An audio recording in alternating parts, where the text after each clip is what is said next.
Hey everybody, so this is a video on the complete planning of musical detail in piano playing. And last time I made a video on just writing the complete fingering, like literally writing every single fingering for every single note throughout the piece that you're playing, kind of talked about some reasons why that's a good idea, why it helps you in learning much more efficiently, why it helps in making the memory much more reliable, it saves you practice time and so on. And yeah, I have some views around this as well. Sometimes I call this my logistical methodology, like in terms of just literally planning everything out here.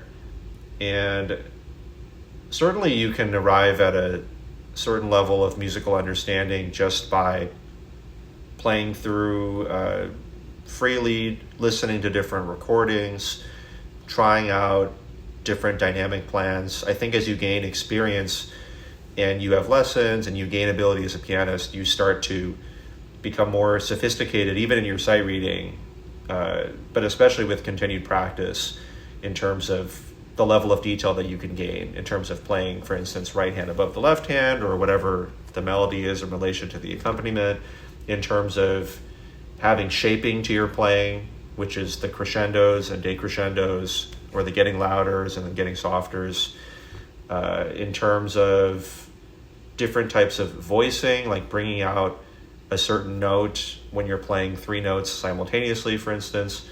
So yeah, our baseline standard, even when just reading through a piece, it starts to become better and better. We can probably reach like a pretty high level of musical detail even without any kind of very specific planning. But what I found, if I have the time to do it and I can include it as a part of my learning process or part of performance preparation process, it really does bring the music to a totally different level of detail if we can do more elaborate planning. Now, I take things to an extreme, like with the fingering overall that I've described in the last video. I really feel that there's virtually never a situation where things should not be shaped, lines should not be shaped. This means that in your music, you might find that Beethoven, for instance, has written a crescendo in this area, decrescendo in another area. Also, your teacher might write in a crescendo in a given area, right? You're like, oh, I'll do that because the teacher wrote it. But at some point, I think we have to ask ourselves, well, what about all the other areas where Beethoven didn't write anything and your teacher didn't write anything? What do I do in those parts? Do I just not have any kind of changes? Is it that there's no differences in terms of volume, in terms of like getting gradually louder or getting gradually softer? And basically my view is that, again, there's almost no situation where this is the case. There's always some sort of movement or life through the line. And it can imitate like the singing voice in terms of how naturally we'll get louder in certain registers and maybe softer, for instance, in like the very lowest register that we sing perhaps. And it can be subtle in terms of, mountains and planets move, but seemingly, we can't really perceive it, and yet they're still moving in some sort of grand way. And so that's what I think of in the music. A lot of the time the shaping might be very obvious. It might be getting very substantially louder or very substantially softer. Other times it might be quite subtle, and I can go into some of these examples probably in another video. But yeah, I'm a big fan of just getting all of it out. This is a Beethoven sonata here. And just like the previous video, you can see some examples of the level of detail that I'm going to. I have these crescendos, right, from soft to loud, and then from loud to soft over here, this decrescendo. I have pedaling. It's mainly the shaping and the pedaling that I take pains to write out more specifically. The balance, which is which hand is more, often it's implied or it's the same for larger sections of the music. So here, the right is going to be more than the left, probably for the very vast majority of what it is that we're seeing Therefore, I won't actually have to indicate that every time. If it's Baroque music, though, I might have to indicate quite a bit more there. So you can see that not only is the fingering written, but also there's virtually no area where there's no shaping running through. And when I write this, if, for instance, the right hand is more than the left, the default is that this shape is mainly applying to the right hand, like it's having a bigger shape overall. When it goes from soft to loud, it's going more so to the loud, and then back down to the very soft again. And then the left hand is going to shape on a lesser level, meaning it goes from very soft to not quite as loud as the right, but still, perceptibly more, and then it comes back down to very soft again. So in terms of, let's see if there's, here's another one. I've taken the time to kind of plan it out. In terms of how you decide these things, how do you know what to do? I mean, part of it can be just following the line in terms of if it's going from low to high, it could be that you're going from soft to loud there. And other times it might just be simple pairings, as in you get louder for one measure, softer for the next one. Pedaling is trickier. I mean, there's a bunch of different rules and conventions for pedaling that I won't go into in this video. But I think listening to recordings helps, asking your teacher or helps in sort of learning pedaling conventions and so on. But I teach shaping and pedaling much in the same way that I teach writing fingering. In the beginning, if you ask a student to write these things, they often have no frame of reference. They don't know what to do. And just like fingering, it's actually fascinating with shaping. Once you explain the premise of shaping, you have to have a crescendo or decrescendo, soft to loud or loud to soft, running through everything. Virtually everything. Even if they just do it and they do it completely wrong, invariably their playing is more musical by the next lesson because they were just forced to just do something. Before they weren't doing anything. Even if they had like overall loud or overall soft, it's just like a big old chunk of loud, for instance.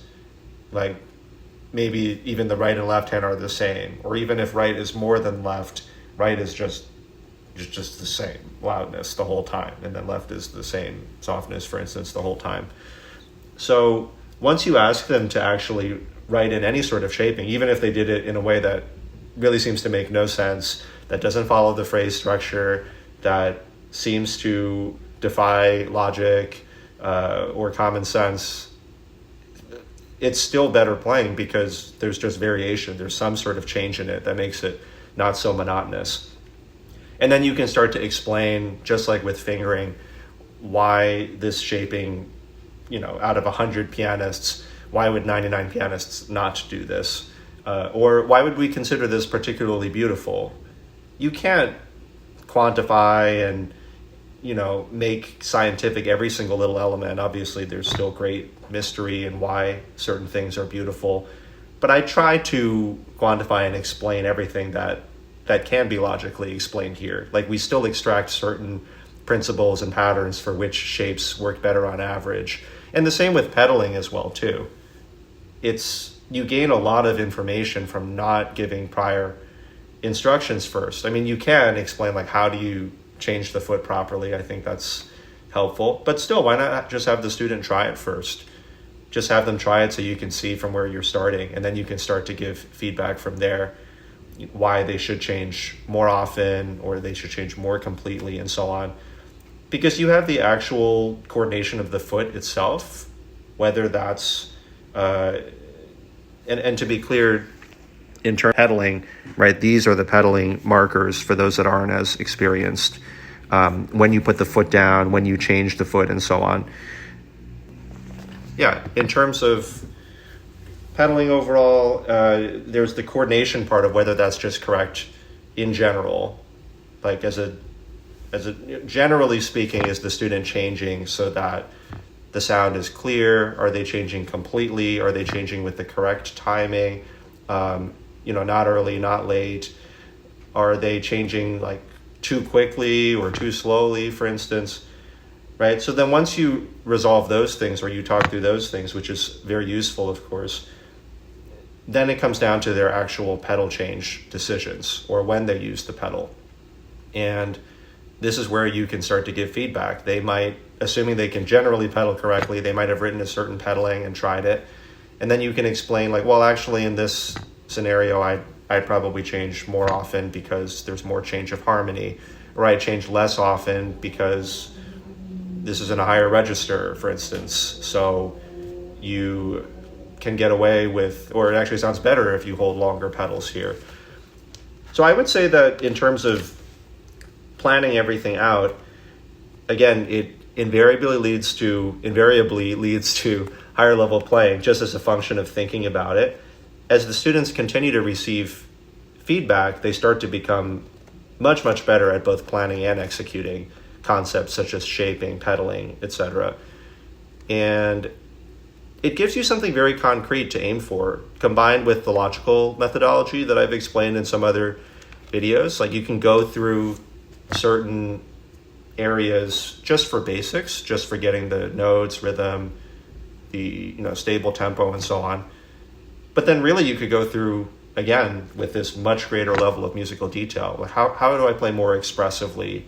How can I play more emotionally? How can I play more expressively? This makes things much more concrete. It's not really just about feeling or about being inspired, even though that's a wonderful thing. And for me, it's not enough that we just say like, oh, you could try this here or this there. If the area is planned out very specifically, and I think the more specifically the better in almost every case, well, now we can say within 1 measure sets or within 2 measure sets or within 4 measure sets, are